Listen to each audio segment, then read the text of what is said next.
Hola a todos, bienvenidos a nuestro podcast. Tributación al día.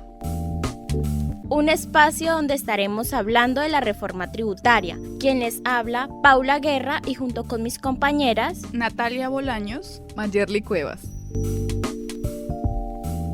Primer bloque: progresividad, equidad y justicia social. El día de hoy les traemos un tema crucial para la justicia social de nuestro país. Ideas como la progresividad, equidad y esas promesas históricas de inversión incumplidas. Natalia, cuéntanos qué conoces acerca de la reforma tributaria. Bueno, Paula, la primera reforma tributaria más antigua de la que se sabe es la que ocurrió en el año 2350 a.C., en el país Sumeria de Lagash, que fue impulsada por el rey Urakahina. En ese momento, cuando el rey subió al trono, el país se encontraba en una crisis. Había una carga exagerada de impuestos que afectaban casi todas las actividades, desde la agricultura hasta los funerales y el divorcio. Además de esto, los sacerdotes y funcionarios se habían adueñado de tierras públicas, usándolas para su propio beneficio y cobraban comisiones a los ciudadanos. Entonces, los campesinos, o sea, los pobres, se endeudaban a intereses muy altos a tal punto de no poderlos pagar y terminaban perdiendo sus tierras y siendo esclavizados. Esto generaba que los ricos se enriquecieran aún más y los pobres terminaran en la esclavitud o en la indigencia.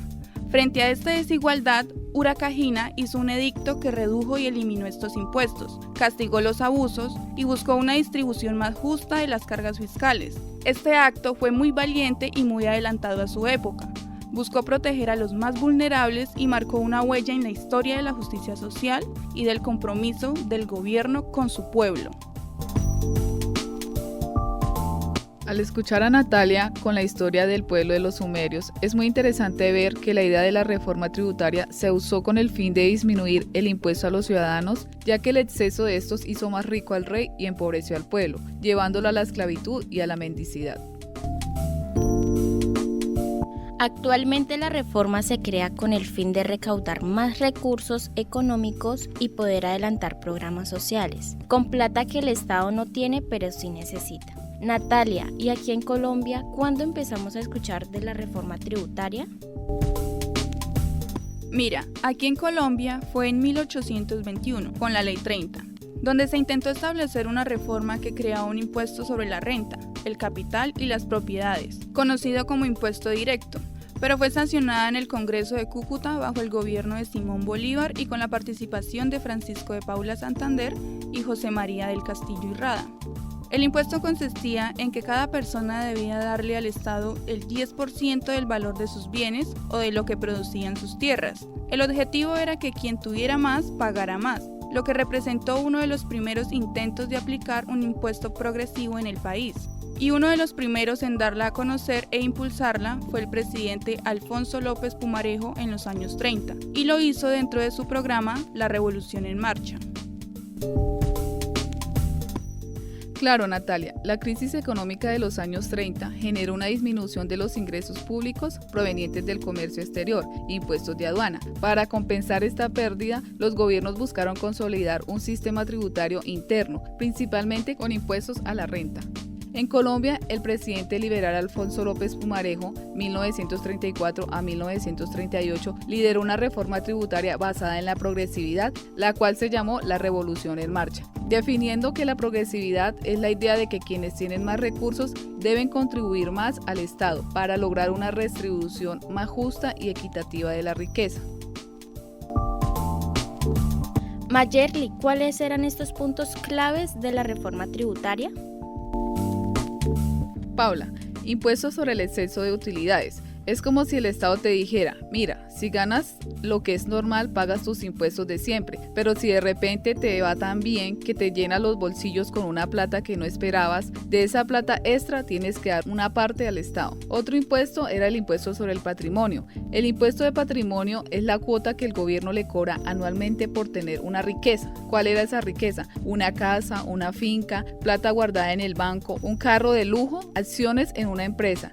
Sin importar si ese año ganó más o ganó menos, con su salario deberías pagar ese impuesto. En resumen, el impuesto sobre el patrimonio era como un cobro por ser rico.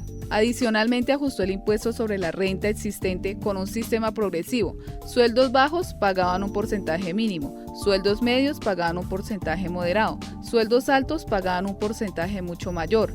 El gobierno decía, si usted gana mucho, tiene más capacidad de pagar, así que le corresponde aportar más para los gastos del país, como la construcción de escuelas y hospitales.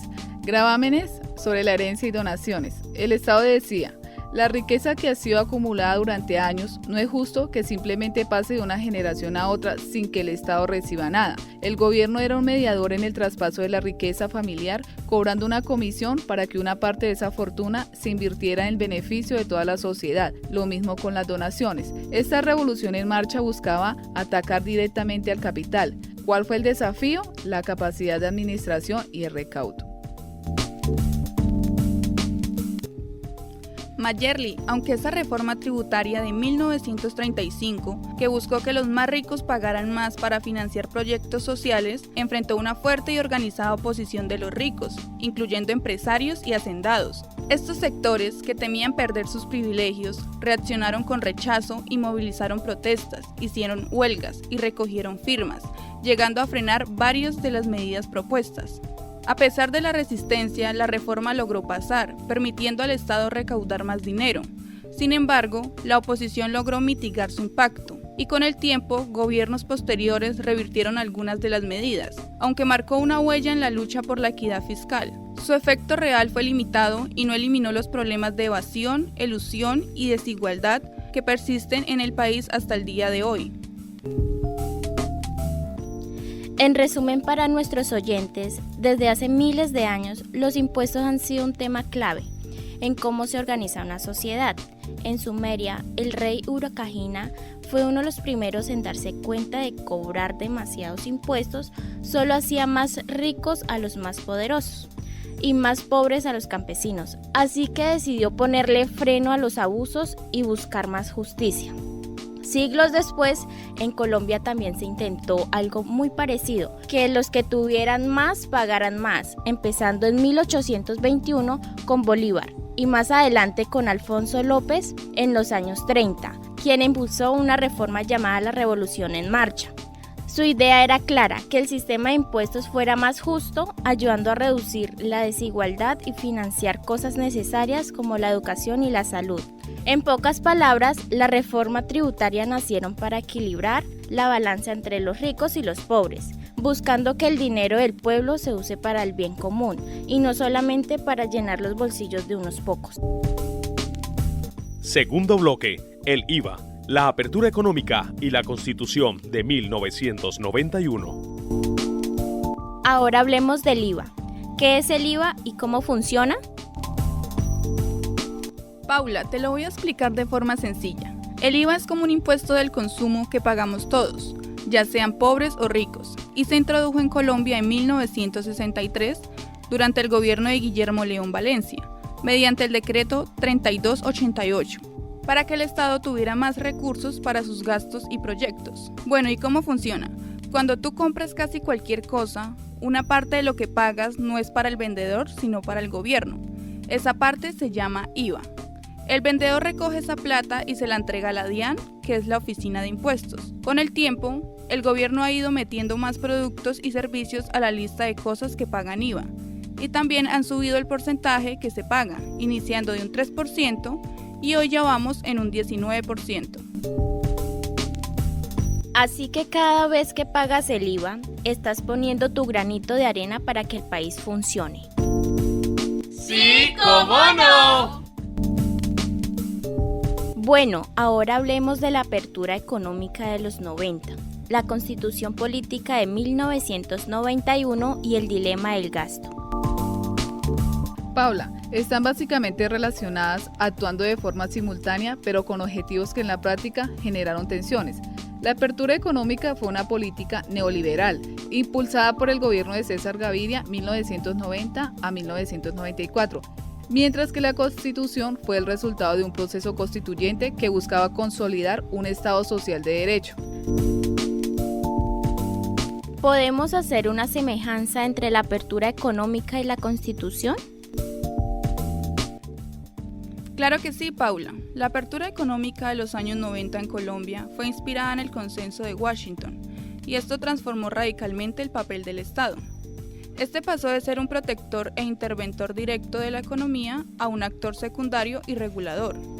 Las políticas incluyeron la reducción de gasto social, aunque se gastó en defensa y justicia debido al conflicto armado. La prioridad pasó a ser la de regular el mercado y facilitar la libre competencia, en vez de producir o proteger a la industria nacional. La apertura económica en Colombia buscaba modernizar el país y hacerlo más competitivo, donde se redujo la protección a la industria nacional para impulsar la competencia. También se promovió la inversión extranjera, donde el Estado intervino menos en la economía, y se privatizaron empresas públicas como puertos y bancos. Además, se buscó aumentar las exportaciones y conectar la economía con el mundo. Ahí el Banco de la República ganó independencia para controlar la inflación. Esto fue una estrategia para dinamizar la economía y adaptarla al mercado global. Paula, mientras la apertura económica empujaba hacia la liberalización, la Constitución establecía un marco social de derechos que buscaba proteger a la ciudadanía y mitigar los efectos negativos del neoliberalismo. La Constitución de 1991 declaró que en Colombia, que era un Estado social de derecho, ¿qué quiere decir? Estableció el principio de que el Estado debe garantizar los derechos sociales, económicos y culturales de la población.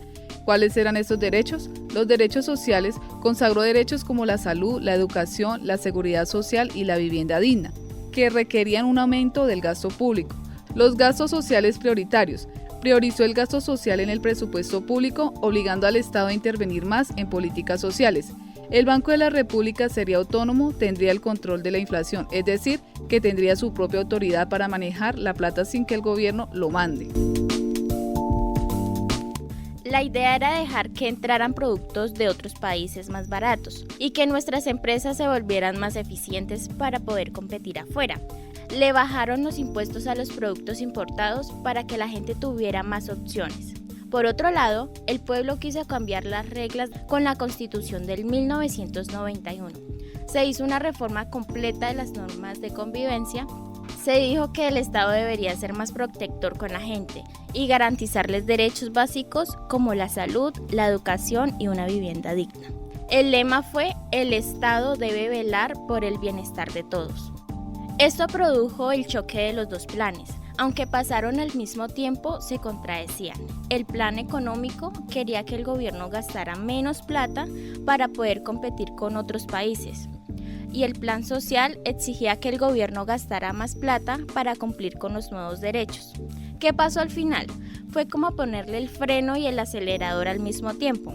El Estado intentó equilibrar las dos cosas, pero el resultado fue una tensión constante. El gobierno empezó a gastar mucho más en temas sociales, pero la apertura económica no generó suficientes ingresos nuevos. Eso hizo que el país se endeudara y entrara en una crisis fiscal a finales de los años 90. Además, muchas empresas colombianas no aguantaron la competencia de los productos importados y eso afectó el empleo. En resumen, la apertura buscaba que el mercado resolviera las cosas, mientras que la Constitución decía que el Estado tenía que proteger a la gente. Esta dualidad terminó generando problemas económicos y sociales, que de muchas maneras aún nos siguen afectando. La Constitución generó necesidades de gasto que hicieron que el Estado comenzara a demandar recursos, lo que aceleró el ritmo de las reformas tributarias. El número es asombroso. 21 reformas tributarias desde 1991 son como 2 o 3 reformas por presidencia. Esto demuestra que el sistema de impuestos del país no ha logrado encontrar un equilibrio. Cada presidente llega con la idea de arreglarlo, pero al final solo hace ajustes temporales para cubrir esas crisis económicas o responder a presiones del momento. El resultado es un sistema que cambia constantemente sin ofrecer estabilidad ni verdadera justicia, y los impuestos terminan afectando más a la gente pobre. Tienes toda la razón, Natalia, y el 4 por 1000 es un ejemplo perfecto de cómo un impuesto temporal se vuelve permanente. Hablemos de qué es el 4 por 1000.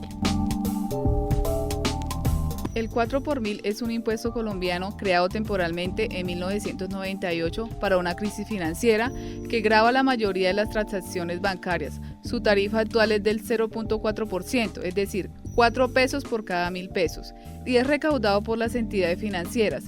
El dinero se utiliza para financiar los gastos del gobierno como seguridad, salud y programas sociales.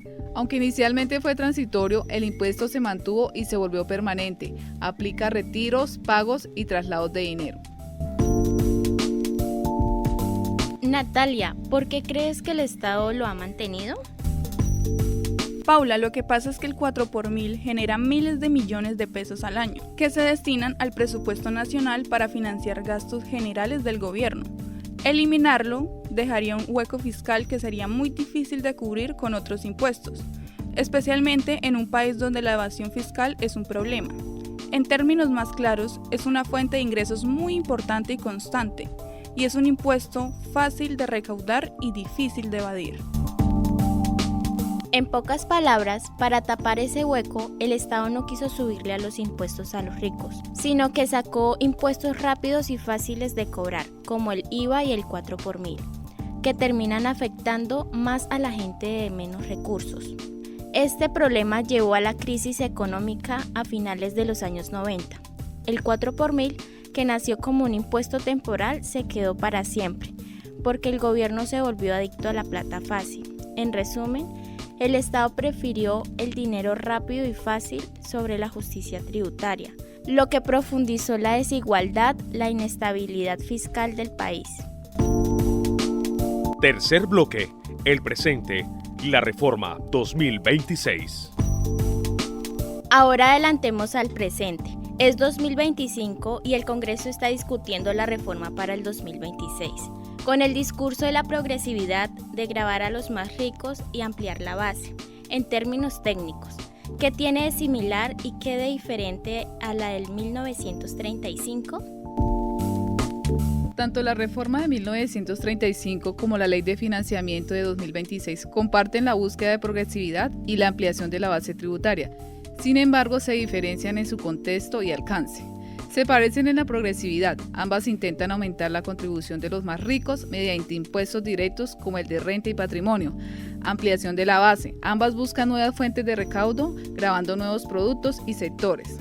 Diferencias. En el contexto, la reforma de 1935 buscaba modernizar el Estado y construyó la estructura tributaria. La del 2026 ajusta el sistema existente para cubrir un déficit presupuestal. Métodos de recaudo. La de 1935 se centró en fortalecer los impuestos directos. La del 2026 combina impuestos directos con indirectos y tecnologías de fiscalidad digital. Impacto en la clase media. La reforma de 1935 tuvo menor impacto en la clase media incipiente, mientras que la de 2026 podría afectar más por ajustes en deducciones y rendimientos financieros. La reforma tributaria de Petro para el 2026 busca recaudar alrededor de 16,3 billones para financiar el presupuesto nacional de ese año, aunque originalmente se plantearon 26,3 billones. Vamos a darles a conocer los principales puntos de la reforma. Uno de los primeros puntos es el aumento del IVA a productos y servicios, bebidas alcohólicas. El IVA al licor pasará del 5% al 19%, además del impuesto al consumo. Vehículos híbridos. Se eliminará la tarifa reducida del 5%, aplicándoles la tarifa general del 19%. Entretenimiento. Se establecería un IVA del 19% para boletas de espectáculos como conciertos y eventos deportivos que superen un pago de 500.000 pesos. Comercio electrónico internacional. Se gravarían las compras internacionales menores a 874.000 pesos con un 19% de IVA. Y los servicios digitales como Netflix, Temu, Chain, Amazon, apuestas en línea o aplicaciones extranjeras entrarían en la lista de los que deben aportar al Estado. El impuesto para empresas y sectores específicos. En el sector financiero se propone una sobretasa permanente del 15%, al impuesto de renta para bancos y otras entidades financieras. Además, en el sector extractivo se busca un aumento en los impuestos para empresas de petróleo y carbón, así como una nueva tributación a la exportación de crudo, carbón y oro, y la tributación a iglesias y organizaciones sin ánimo de lucro. La reforma original incluye gravar las actividades comerciales de las iglesias. También se plantea subir el impuesto de renta al 41% para las personas con ingresos muy altos, eliminando además algunas excepciones que benefician a los más adinerados. Además de esto, se busca ajustar el impuesto a las riquezas y aumentar el cobro sobre las ganancias ocasionales, como las que provienen de loterías, rifas o juegos de azar, pasando del 20% al 30%. Y uno de los puntos más polémicos fue el aumento del IVA a la gasolina y a la CPM. La idea era subirlo gradualmente del 10% al 19%, lo que encarecería el transporte y muchos productos básicos. Sin embargo, tras una fuerte oposición en el Congreso y el rechazo de la ciudadanía, el gobierno decidió retirar esa propuesta en septiembre de 2025, luego de acordar el presupuesto general. Natalia, ¿crees que el pobre no usa gasolina? ¿Qué opinas? Mira, es curioso porque cuando Gustavo Petro era senador no estaba de acuerdo con el incremento del IVA a la gasolina, ni al etanol, ni a la CPM, diciendo que eso iba a encarecer la canasta familiar y el costo de vida de todos los ciudadanos. Y hoy me parece bastante incoherente que hoy, siendo presidente, diga que la gasolina no la consumen los pobres. Entonces, ese doble discurso, esa doble moral que tiene el presidente de la República, cuando era senador y ya hoy presidente, me hace pensar que la reforma no es realmente necesaria, sino más bien una forma de recaudar dinero más rápido sin atacar los problemas de fondo. Lo que realmente se necesita no es más impuestos, sino un Estado que administre bien los recursos, que evite el despilfarro y haga más eficiente el uso del dinero público. Mayerly, cuando escuchas en las noticias que la nueva reforma va a agravar a los ricos, ¿tú lo crees? ¿Cuál es tu percepción? Paula, la evasión de impuestos en Colombia es un acto ilegal que consiste en ocultar ingresos o manipular información para pagar menos impuestos. Los mecanismos comunes incluyen la omisión de ingresos, la declaración de gastos falsos, el uso de empresas ficticias. Los impuestos más evadidos son el de renta, tanto de empresas como de personas naturales, y el IVA. La evasión afecta a las finanzas públicas, perpetúa la inequidad social. En conclusión, a los ricos les es más fácil evadir los impuestos que a las clases media y baja. ¿Las reformas que Petro propone para el 2026 son en beneficio del país? Mira, Paula, el país se encuentra en un punto de debate intenso. Para algunos, las reformas son una oportunidad para construir un país más justo, donde todos tengamos las mismas oportunidades. Pero otros sienten miedo, temen que esos cambios afecten la economía, los empleos y la confianza de quienes invierten. El resultado final dependerá de cómo se implementen las reformas, de la capacidad del Estado para ejecutarlas con eficiencia y de si logran equilibrar el propósito social con la responsabilidad fiscal. En definitiva, el impacto real de las reformas de Petro, ya que hasta ahora están en discusión, si se aprueba, su saldo final solo podrá medirse con el tiempo. Después de este viaje por la historia de las reformas tributarias, la conclusión es clara. Siempre nos venden la misma película de progresividad y equidad, prometiendo que los que más tienen van a pagar más para ayudar a los más vulnerables. Pero al final, la realidad es otra. Desde el 1821 con la Ley 30, hasta hoy, las promesas históricas de inversión social y justicia casi siempre se quedan incumplidas. Al final, el peso de los impuestos termina cayendo otra vez sobre el pueblo, con impuestos como el IVA y el 4 por mil que nos golpean a todos por igual. Mientras a los más ricos se les hace fácil evadir, la reforma del 2026 suena muy bonita con su discurso, pero a la gente está cansada de que al final siempre paguemos nosotros los platos rotos, sin ver los beneficios prometidos. Como diría Karl Marx, ignorar el pasado es abrirle la puerta a los mismos errores. Soy Paula y junto con mis compañeras te decimos gracias por ser parte de Tributación al Día. Nos escuchamos en el próximo episodio. Si te gustó este episodio, te invitamos a darle me gusta, compartirlo y suscribirte a nuestro canal activando la campanita de notificaciones para que no te pierdas nuestros próximos episodios. Cuéntanos en los comentarios qué opinas sobre la reforma tributaria. ¿Crees que es realmente justa y progresiva y que será diferente? Tu opinión también cuenta. Nos encantaría leer tus ideas y comentarios y abrir espacios de diálogo con la comunidad.